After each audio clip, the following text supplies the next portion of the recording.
So welcome everyone to the Future of Financial Information webinar series. And this is our second event this fall. And it is my pleasure to welcome Chao Ying from the University of Minnesota, who will present his job market paper on informed trading and the FOMC pre-announcement drift. So yes, you heard it right. Chao Ying is going on the job market this year.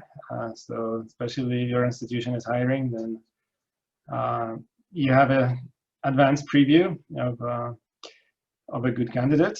And it's also my pleasure to welcome Kerry back from Rice University, who will be our discussant today. Chao asks to present uninterrupted for 30 minutes. But if you have questions coming up in the meantime, feel free to post them in the chat. I will be monitoring the chat, and we'll see if any questions are still open at the end. I will get back to you. And following Chao's presentation, Kerry will discuss for 15 minutes, and we will spend the rest of the time until the 1 hour mark with Q&A. So without further ado, Chao, please, the screen is yours for 30 minutes. Oh, sorry. Oh yeah, okay, you already muted me. Sorry. Can you see my screen? Yes, we can. Yeah. Okay, let me start. Thanks so much for including my paper. My name is Chao Ying. I'm a finance PhD student from Minnesota. I'm on the job market this year. Today, I will present the pre-FOMC announcement drift and private information. Kyle meets microfinance. Any comments are highly welcome. The Federal Open Market Committee meetings have gathered a lot of attention since they announced the monetary policy for economic developments. For example, recently on March 15, Fed cut interest rate to near zero to ease the economic effects of the pandemic. Asset markets respond very strongly after that. Given the huge attention to the FOMC announcements, a natural question to ask is, what is average excess return around these events? Luca and Munch document the famous pre-announcement drift that a large excess return in the equity market is realized in the 24-hour window before announcements. This figure replicates the results where the x-axis is the time around announcements. The y-axis is the cumulative return on the S&P 500 index. Here is the day before announcement. Here is the day with announcement. Most announcements happen at 2 p.m. or 2:15 p.m. To make sure the pre-announcement drift does not contain any announcement information, I follow Luca and Munch and calculate the cumulative return until 2 p.m. Just before 2 p.m., the cumulative return is about 40 basis points on average for each announcement. While after announcement, the return is on average flat. FOMC announcement hold 8 times a year, which implies 70% of the annual equity premium is realized on these 8 days before announcements. The large magnitude of the pre-announcement drift makes it essential for asset pricing literature to understand it. However, it provides a big challenge to current asset pricing theories, which predict the premium should be earned at announcement when the uncertainty is resolved from this public news, rather than ahead of the announcements. Therefore, understanding this important fact can potentially provide new insights into current asset pricing literature. This paper proposes and tests the private information explanation for the time series pre-announcement drift. Let me start from the empirical fact that indicates the presence of private information before announcements. The first fact is that Hu and her co-authors document the market uncertainty increases 3 days before FOMC announcement. More importantly, they find that the market uncertainty decreases significantly in the 24-hour window before announcements, which happens at the same time window as the pre-announcement drift. FOMC members are not allowed to discuss monetary policy in the week before FOMC announcement, which is called the blackout period. The 24-hour window also belongs to this blackout period. Therefore, the significant market uncertainty decreases before announcement implies that the potential presence of private information before announcements. Next, to provide more empirical support for each announcement, I can calculate the total uncertainty reduction in the 24-hour window, and then I sort the announcements into tertials. The high group contains the days that the uncertainty reduces the most before announcements. The low group contains the days that the uncertainty reduces the least before announcements.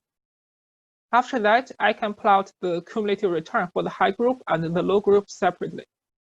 As you can clearly see from the figures, not all the announcements are the same. Only the ones that with uncertainty reduction before announcements are associated with a positive pre-announcement drift. Therefore, this figure provides more empirical evidence of the private information explanation for the positive pre-announcement drift. Next, I will measure the informed trading in the 24-hour window before announcement to see whether it is consistent with the uncertainty reduction pattern. The informed trading is not directly observable in the data, so I follow the literature to use order imbalance to measure informed trading. The order imbalance is the difference between aggregate buyer and seller initiated trading volume divided by the aggregate trading volume in this period. I applied the take rule to identify the sign of the transaction. The transaction is buyer initiated if the transaction price is higher than the last different price, and it is seller initiated if the price is lower than the last different price. I classify the announcements through an indicator variable UR. If there is uncertainty reduction before announcement and the cumulative return is positive, UR is 1. If the cumulative return before announcement is negative, UR is -1. And if there's no uncertainty reduction before announcement, UR is 0. After that, I can plot the aggregate order imbalance in the 24-hour window for each announcement. When there is uncertainty reduction before announcement, most of the order imbalances are in the same direction of the realized return, and the magnitude is pretty large. Where when there's no uncertainty reduction before announcement, the order imbalance is pretty small and largely random. In addition, I find that the average order imbalance when there is uncertainty resolution is significantly positive, which is consistent with the positive pre-announcement drift, that the insider will on average trade positively to chase that premium. Therefore, all these three empirical facts support the private information explanation for the positive pre-announcement drift. Here are the two potential sources of private information before announcement. First, it may come from information leakage.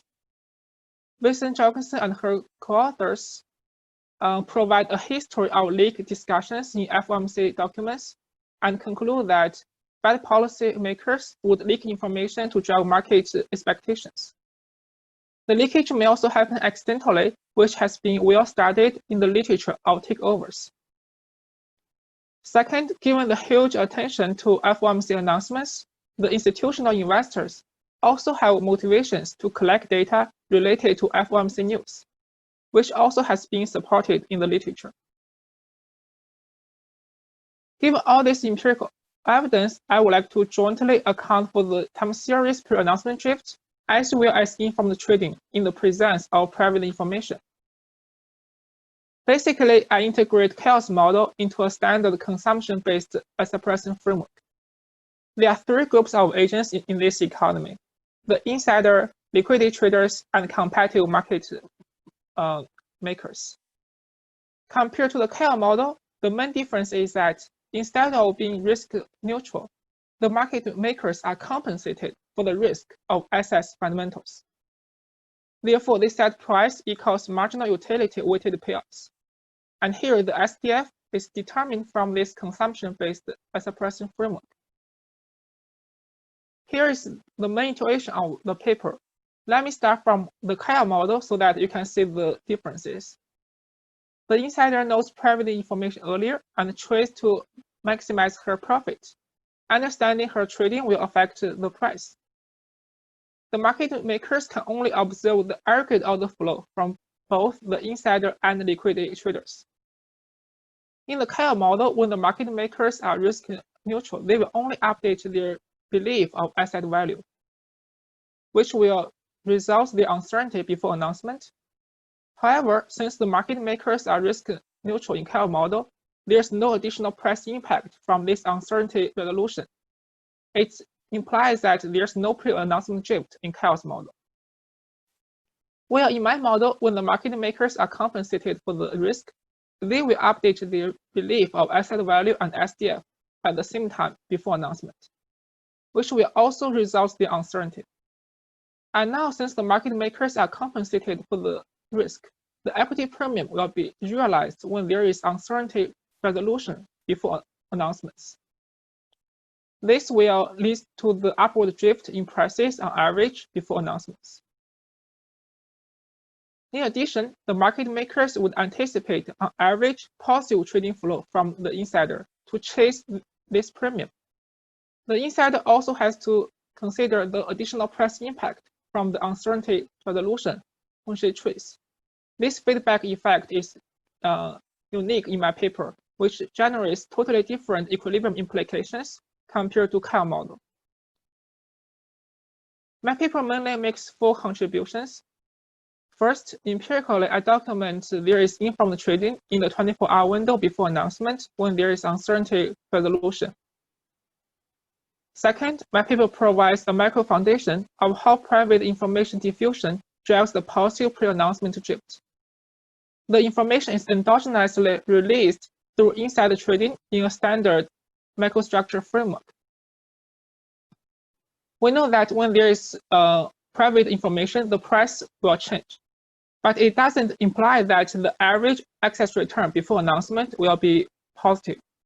Indeed, if you take Chao model, the average excess return before announcement is 0, since the market makers are risk neutral. Subaru 1991 is the only attempt in the literature to relax this assumption that studies one period Chao model with CRA preference market makers. However, even you take his framework, the pre-announcement drift is still 0, since the news is not priced, since the risk of the news is not priced under CRA preference.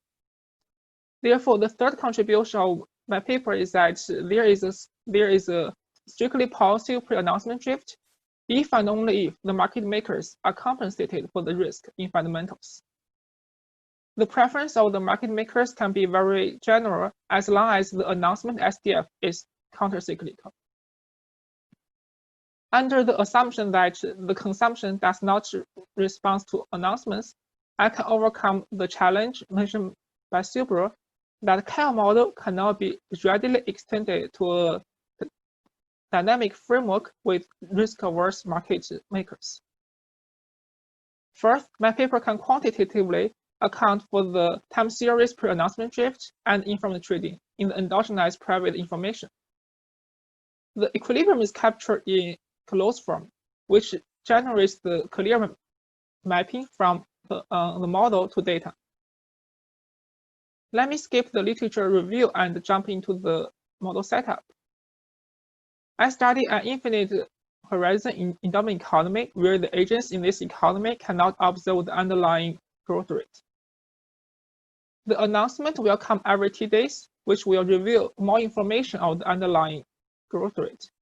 Therefore, the standard suppression theory would predict that the premium is realized after announcement when the uncertainty is resolved from this public news, which is not consistent with the data. Therefore, to account for the pre-announcement drift, I introduced the market microstructure into this framework. The market makers set price equals marginal utility weighted asset payouts. And here the SDF is determined from this consumption-based asset pricing framework, and market makers will keep updating the SDF before announcements. This figure summarizes all the essential elements in my paper. Next, I will go into the details of these two parts. Let me start to talk about the standard consumption-based asset pricing framework with learning. The agents in this economy cannot observe the growth rate MT, but they can update their belief of MT through the aggregate endowment dynamics.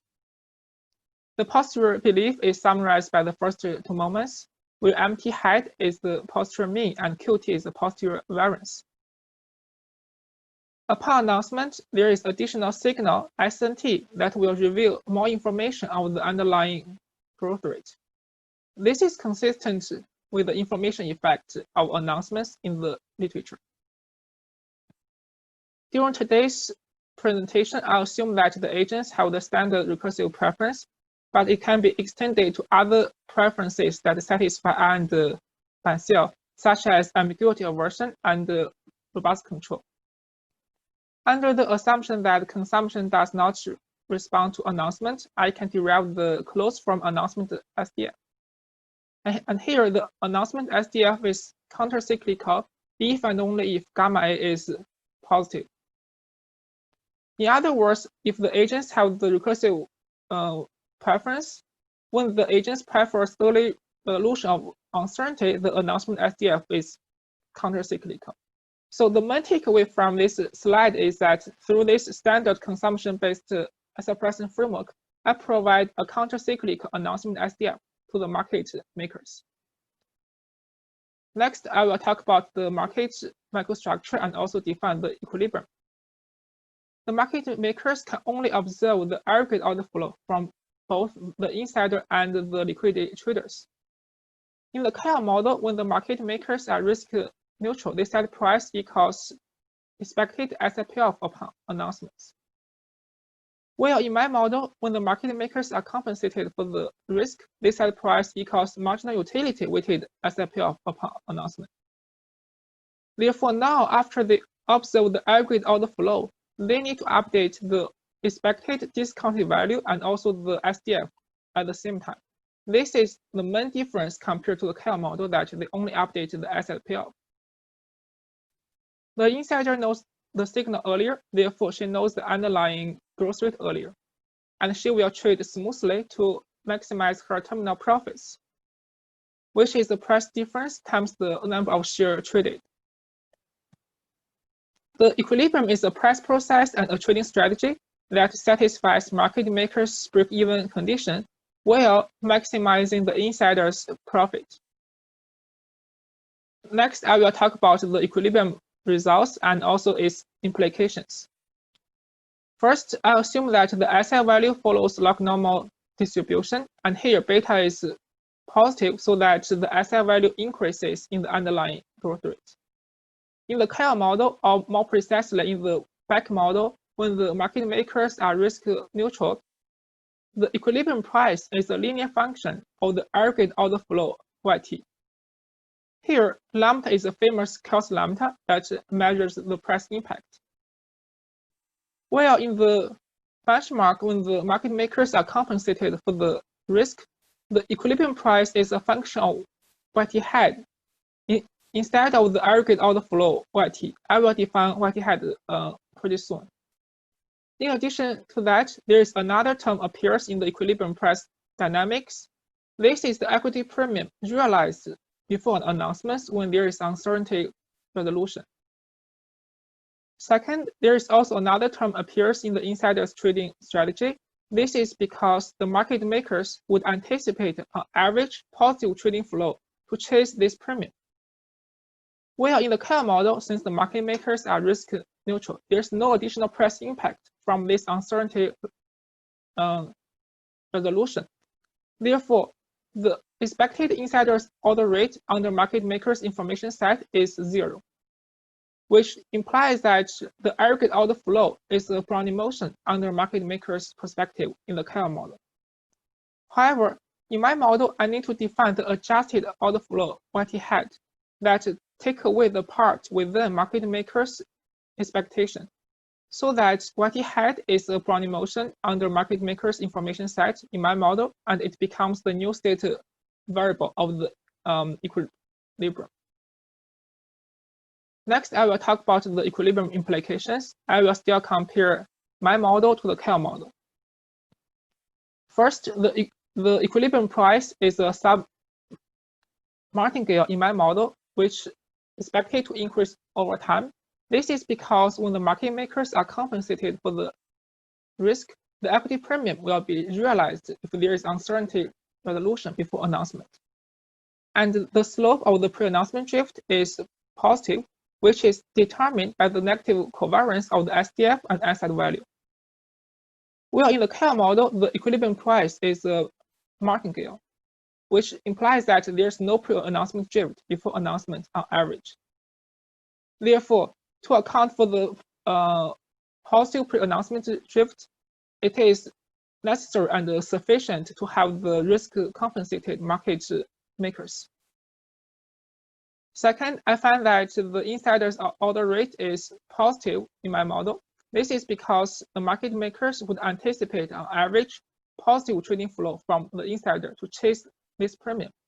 And the insider has to consider the additional price impact from this uncertainty resolution. And then in the end, the feedback effect will determine the equilibrium's expected insider's order rate, which is the premium point of time divided by Chaos lambda. Third, the price impact in my model is also a sub-martingale, expected to increase over time. Here is the intuition. When the market makers are compensated for the risk, they will benefit from this uncertainty resolution. Therefore, they have incentives to set the price impact on average increase over time, so that the insider will trade earlier and release the information earlier. Fourth, I find that the equilibrium in the benchmark will converge to the Chao model when the market makers converge to be risk neutral. This result established a link between my paper and the literature. Given all these equilibrium implications, my paper provides a micro foundation of how private information diffusions drives the positive pre-announcement drift. Here are the quantitative implications from the models. The first figure shows that how the uncertainty changes before announcements for these two cases. Here is the time that announcement happened. Here is 24 hours before announcement. As you can see from the first figure, you cannot distinguish between these two models from the uncertainty resolution before announcements. However, there is only a positive pre-announcement drift in the benchmark where the market makers are compensated for the risk. In the meantime, the order rate from the insider, it is also on average positive. In the end, I plot the realized pre-announcement drift during the different simulations, and I find that only when the insiders are compensated for the risk, there is a positive pre-announcement drift. And here, as you can see, I can match the magnitude of the pre-announcement drift pretty well. Here are the order imbalances in the model.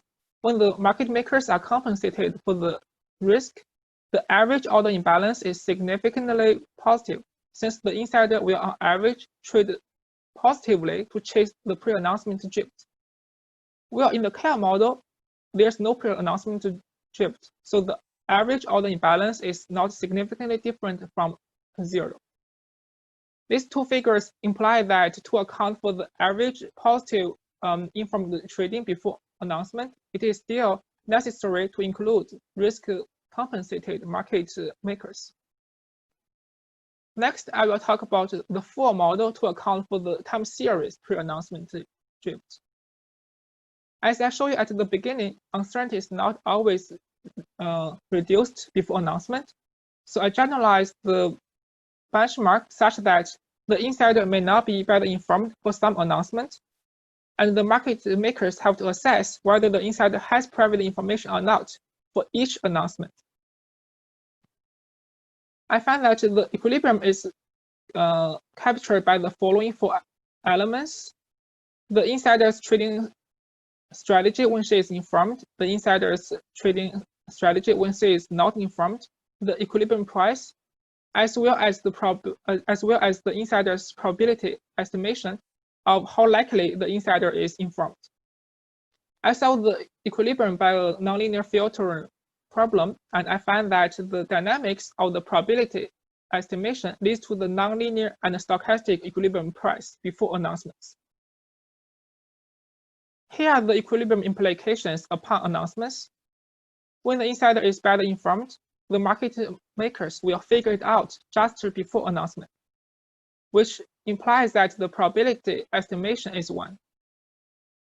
And the equilibrium price will converge to the asset value almost shortly before announcement, since not all the informations have been combined into the price dynamics. It implies that on average, there is uncertainty reduction before announcement, which is associated with the positive pre-announcement drift. Well, when the insider is not better informed, the market makers will also figure it out just before announcement, so that the probability estimation will converge to 0, and also the price upon announcement will converge to the initial price almost shortly, since the insider doesn't have any information than what the market makers have at the beginning. Therefore, there's no uncertainty reduction, and there's no excess return upon announcement when the insider is not better informed. So the model implies that the positive pre-announcement drift only exists if the uncertainty reduces before announcement, which is fully consistent with the empirical fact I showed you at the beginning. Here is the calibration of the model. So given the empirical fact, I assume that for half of the announcement, the insider is not better informed, and I calibrate the initial probability of how likely the insider is informed, the market makers' risk compensation, the asset's risk exposure, as well as the transparency of the announcement to match the time series pre-announcement drift and the time series uncertainty reduction. To fully capture the 24-hour price dynamics, I use the E-mini S&P 500 futures to calculate the pre-announcement drift. Where for the VIX index, it is only available in the regular trading hours until recent years.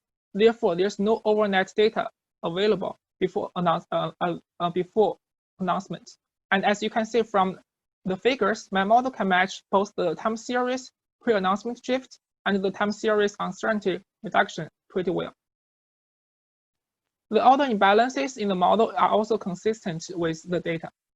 Only when the insider is informed, there is uncertainty reduction before announcement, which is associated with the positive pre-announcement drift, so that the insider will on average trade positively to chase this premium.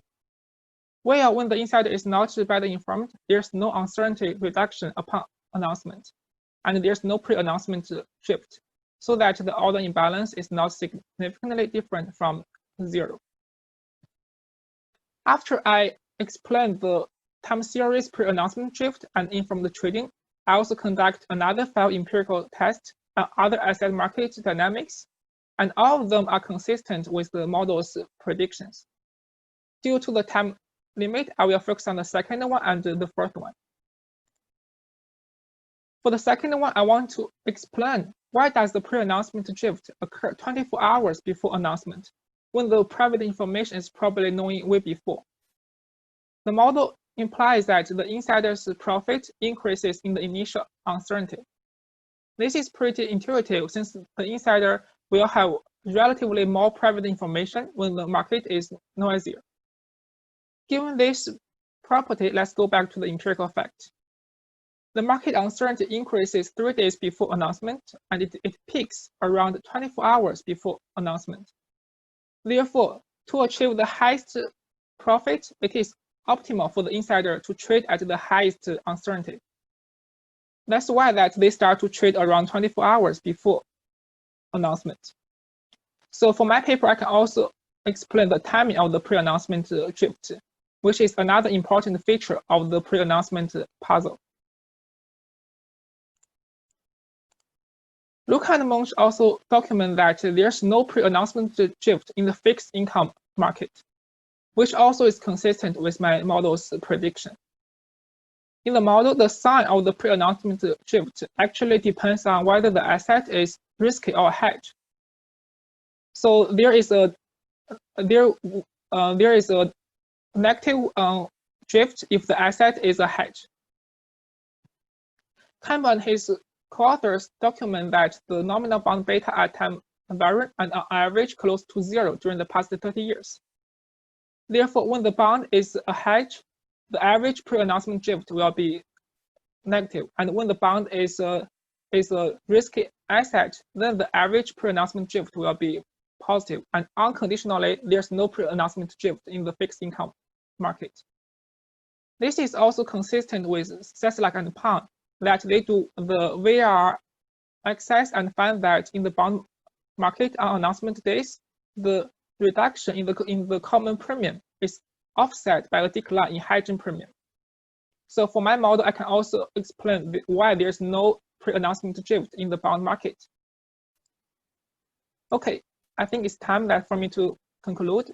In my paper, I integrate chaos model into a standard asset pricing framework to account for the time series pre-announcement drift, as well as inform the trading in the presence of private information. I find that risk compensation of market makers is necessary and sufficient to account for the positive pre-announcement drift. The literature also documents other pre-event drifts and treats that as evidence of private information. However, they don't have a theory foundation, since if they take the Chao model, the average return before announcement is 0. Therefore, my paper also provides a general theoretical framework for other pre-event drifts.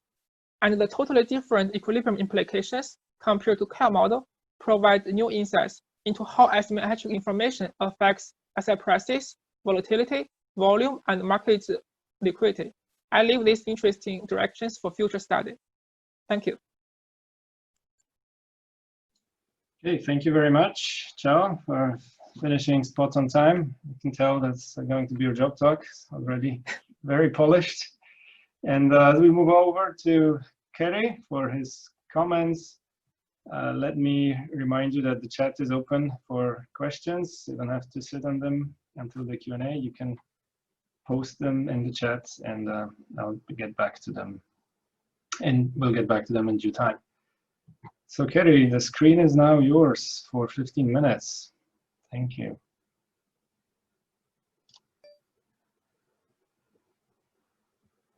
And I think you need to unmute yourself. Yes. Yeah.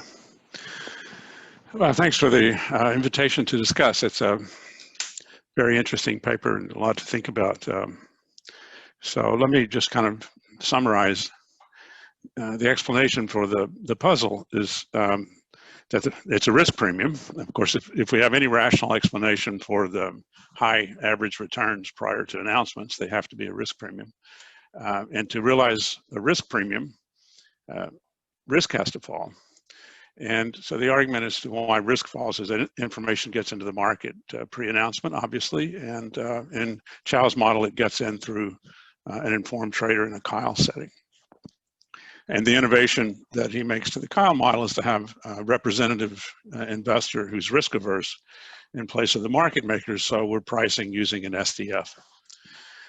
It's a really nice model. I'm going to get into the model a little bit more as I go along. Very impressive. I do think there's some hurdles to overcome in selling this as an explanation of the pre-FOMC puzzle. So I'll talk a little bit about Chao's, the new data that he brings to it. But first, I want to make a general point that obviously, if we're going to explain it, as I said, in a rational framework, we have to explain it as a risk premium. And to do that, we have to explain that risk falls. And so that's not a new observation. Luca and March thought about that. So I want to mention their view on the general story of risk falling pre-announcement as an explanation of the puzzle. And they're much less positive on the explanation. And they look at volatility and volume prior to the announcement and post-announcement.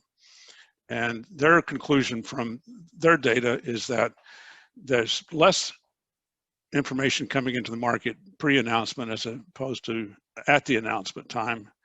And they also note, of course, that returns are high prior to the announcement. That's the puzzle. But they've averaged to 0 at the announcement, even though it seems that the announcement does resolve a lot of the risk. And they, they argue there's a disconnect between when news gets in and when the returns are earned. So I'm going to share one of their pictures. This is a plot of realized volatility around announcements. So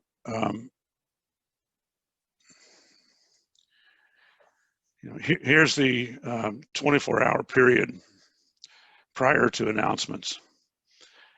Here's the announcement volatility and the post period. So in terms of market vol, there's not nearly as much going on pre-announcement as there is at the announcement and post-announcement. And in a Chao framework, the volatility of the asset depends upon how much information the insider has and how much information is flowing into the market. So looking at this picture, at least, it seems hard to, I would be inclined to agree with Luca and Mertz that there's a hurdle definitely to overcome if you want to explain it as a risk premium story and as a flow of information into the market pre-announcement. So let's look at what Chao brings to bear. So there's two main empirical observations. One is that when the VIX falls, order imbalances are in the direction of the market movement, which means he concludes that could be an, evidence of informed trading. And also the premium is realized only on the days the VIX falls. So it could be a resolution of uncertainty and an associated risk premium. So the second one I find very interesting. The first one I have some reservations about. So what do we learn from the order imbalances? It's very hard to sign orders as buys or sells. Easily and O'Hara have said now it's basically impossible with high frequency trading and aggressive use of limit orders. So Chao takes uses the algorithm of classifying a trade as a buy if it's at a price higher than the previous different price at a sell otherwise. I'm not convinced of that algorithm for understanding informed trading and price movements. Suppose prices are just continuously going up. For some, there's market news coming out that's positive, then with this classification, most orders are going to be buys just because the price has moved. So on days of rising prices, we're going to see positive order imbalance mechanically, I think. So it's certainly, his observation that order imbalances are in the direction of market movement, certainly consistent with insider trading, but it seems to me that it's consistent with any story of price changes, that no matter what it is that's moving prices, we're going to see if we use this algorithm to sign trades, that there are mostly buys on days that prices go up. So I have some reservations about that piece of evidence. So the other piece of evidence is about the premium being realized on days that the VIX falls. So he splits the data into terciles based upon changes in the VIX during the 24-hour period prior to the announcement, and finds that the premium occurs on the days with substantial uncertainty reduction, which is definitely true. There's no disputing the data, but the conclusion is that this indicates private information. And I'm not convinced of that conclusion because uncertainty reduction and rising prices go together all the time, not just on pre-FOMC days. So I did a little exercise. I just took 2019 VIX and S&P returns, 2019, so there's no corona crisis or anything strange going on. Split into terciles based on the change in the VIX. I excluded the 3-day windows prior to FOMC announcements, so we don't have any contamination from those. And if you split into terciles based on the change in the VIX, you find that the S&P earns its returns when the VIX is falling. So if you view that correlation, negative correlation, as evidence of private information, I think you have to conclude that there's private information about macro events flowing into the market every day, which seems hard to hard to believe. So I think that if you want to tell a story about the pre-FOMC puzzle, one thing you need to do is to show that those days are different than other days. And this negative correlation between the change in the VIX and the S&P return is not by itself any different on other days than it is on pre-FOMC days. And it may well be that there's a difference between the 24 hours prior to announcements as opposed to regular days. Maybe the magnitudes are different or something, but I think you need to do a little bit more exploration of that before you can draw a conclusion that it's evidence of private information flowing into the market. Okay, let me talk about the model. So I really like the model, let me say. I've liked these models for a long time. And he's made some very interesting innovations, several different innovations. So he has a risk-neutral insider and risk-averse market makers. The market makers, really it's a representative investor, have stochastic differential utility. It would be worth explaining why you want to assume that. You can tell a story about a risk premium with any sort of risk aversion. You can have constant relative risk aversion, a representative investor, and tell a story that there's going to be a risk premium. So maybe, Ian Bonds will have some results on, matching the magnitude of the FOMC puzzle, arguing you need certain sorts of preferences. Maybe that's the motivation, I'm not sure. But it would be nice to explain, because if you can do it with constant relative risk aversion, you should, since then your audience would be wider, I think. The model solution turns out to be very similar to the solution with risk-neutral market makers, I would say. Chao didn't really emphasize this, but the insider turns out to be indifferent about his trading strategy as long as the price is right at the end, which happens in the standard model. When you do his HJB equation, you find out it's degenerate. It's linear in his trading rate, and so the coefficient on that is 0 in equilibrium, and so he's locally indifferent about trading, so that's the same as the standard. Chao put up an equation for dP over P. So he wrote dP over P is lambda y hat dy hat, where dy hat includes the estimated order of the insider and then some other term, I forget the exact parameters, dt. And the reason he wants to use y hat is he's working under the physical probability measure, the regular probability measure, and this y hat process is a martingale under the regular probability measure, so it's a natural thing to do. But if you substitute in this dt thing that I forgot, this just turns out to be lambda dy, exactly as in the standard model, and the coefficient lambda is exactly the same as in the standard model. And there's a reason why things are very similar to the standard model, I think. The reason is that you can use risk-neutral pricing.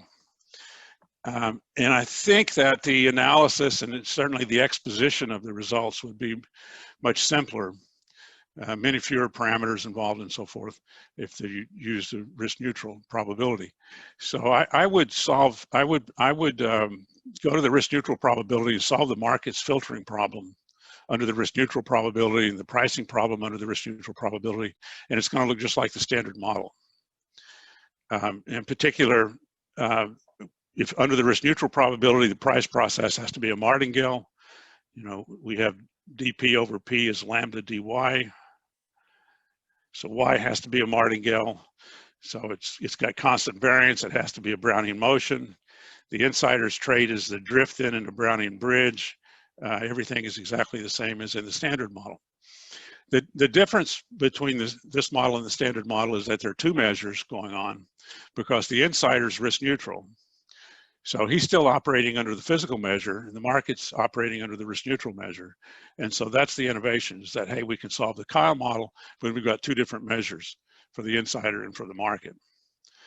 I think instead of just the physical measure and the risk neutral measure, they could have heterogeneous beliefs even. I think this technique should work for any two measures that the market and the insider might be operating under. So I think that's a really cool thing to do, is to say, hey, everything works out even if we have different probability measures. Now, one thing I'd mention is that It is a little odd to suppose the insider's risk neutral and the market's risk averse, because the insider's taking on potentially a large undiversified position. So you would think that the risk of that position would matter to him. If anybody's risk averse, maybe it should be the insider instead of the market. Market makers should be better diversified than the insider is. If you wanted to let the insider be risk averse and to use the market's SDF to price, then we just go completely to the risk neutral measure and do everything under the risk neutral measure. We get a risk premium, of course, and everything, so we could potentially explain the pre-FOMC puzzle, but we're back to the standard model then. We're just using a different measure instead of the physical measure. I don't really like this assumption that he maximizes with the SDF, because if he's, as I said, he's taking on an undiversified position. So if he's risk averse, he should be concerned about idiosyncratic risk as well as systematic risk. So I'm happy to stick, with Chao's assumption that he's risk neutral as opposed to using the market's SDF. Anyway, it's very interesting, I think, to point out that, hey, we can use different probability measures and still the Kahn model is tractable. Okay, so I want to finish with a remark about VIX and returns. So there's a pre-FOMC puzzle on average returns for sure, but it seems to me there's also a puzzle about what's going on with VIX. So this is from Chao's paper, and Chao points out that uncertainty is largest in the day prior to the 24-hour period preceding the announcement, day -1, and says this is when uncertainty is largest. Why? I mean, why is uncertainty larger at day -1 than day -2 or day -3? Day -3, we know there's an announcement coming in 3 days. We know we don't know what the announcement's going to be, and we know the announcement matters. So we've got, if we don't learn anything between day 3 and day -1, we have the same uncertainty at day -3 that we do at day -1. The only reason uncertainty can jump up in the middle here is if something happened, and I don't know what that would be systematically on day -1 preceding FOMC announcements, or if people forget things that they knew before. I'm uncertain about people's names a lot because I forget them. If the market forgot something between day -3 and day -1, then uncertainty would go up, but I don't think that happens either. So why do we have a spike in VIX? And then, as Chao points out, he presented this in his presentation, the VIX declines here in this 24-hour period and the market goes up. Okay, but it's declining from an elevated position. How did it get to that elevated position in the first place? I think that's a puzzle someone ought to be looking at. Hupan, Wang, and Zhu look at this. They have a similar plot to the one that Chao showed that I just showed, and they look at VIX spikes more generally and other macro announcements, and they find that whenever there's a VIX spike, there tends to be a high return on the subsequent day. So the pre-FOMC puzzle is part of maybe a larger puzzle that we have high returns on days following VIX spikes. Now, if you just regress returns on lagged VIX, you don't find much, but if you sort into spike days, and their definition of spike, there aren't very many spike days, but if you look at those few spike days, it's about similar number to FOMC announcements. If you look at those spike days, you find high subsequent returns on the high subsequent returns. So there's definitely something going on about VIX spikes and returns. Is it private information? Do VIX spikes always mean that there's going to be private information coming into the market the next day? It's kind of a hard story to sell, I think. So overall, to conclude, I would say that whether we really have resolved, whether we're really getting risk resolved in the 24 hours prior to announcements to justify the risk premium is still very much an unsettled empirical question. But everything hangs together theoretically. It's a very nice story, and the model itself is very interesting. I guess one other thing that I would say about these VIX spikes, and so this comes up in the papers, Chao argues that the insider should be trading in the 24 hours before announcements instead of, say, the 72 hours before announcements, because uncertainty is higher in the 24 hours. If there's an insider, she should probably be trading before uncertainty spikes, because I suspect the market's more liquid then. I think that the spike in the VIX, the day -1, I think that it's difficult to go from there to say, hey, that's when the insider should be trading. But anyway, very nice model. Look forward to talking to Chao more about the job market in a few months. Thank you. All right, thank you very much, Kerry, for your comments. Chao, would you like to take a minute to respond to any of them? Yes, sure. Thanks so much for all these good comments. And for some of them, honestly, I don't know how to answer, but I will do my best. So for the first one I want to address is that you think I can solve the model under risk neutral probability. I fully agree. Actually at the beginning when I start this paper, I want to start from that way.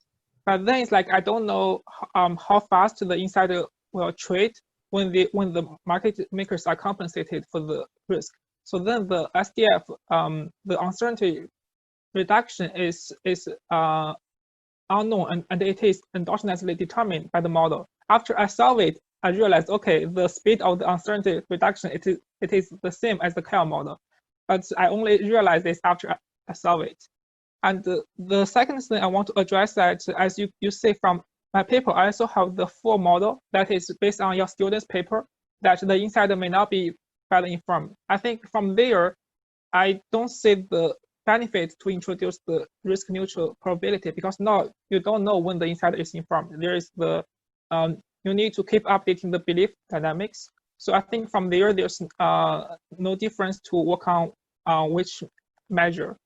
And also for the insider, yes, I assume that it is risk neutral, but also it is the model's implication, because the insider knows the signal earlier. So there's no aggregate uncertainty to the insider. He knows the underlying growth rate upon announcement. Since he doesn't have any aggregate uncertainty, therefore the announcement to him doesn't have any risk. So to announcement, he is risk neutral. This is like the model implication. I agree that this is also built on some assumption. And also you talk about that. You talk about the realized volatility. Bob, he also asked me the same question. So here is my answer to him.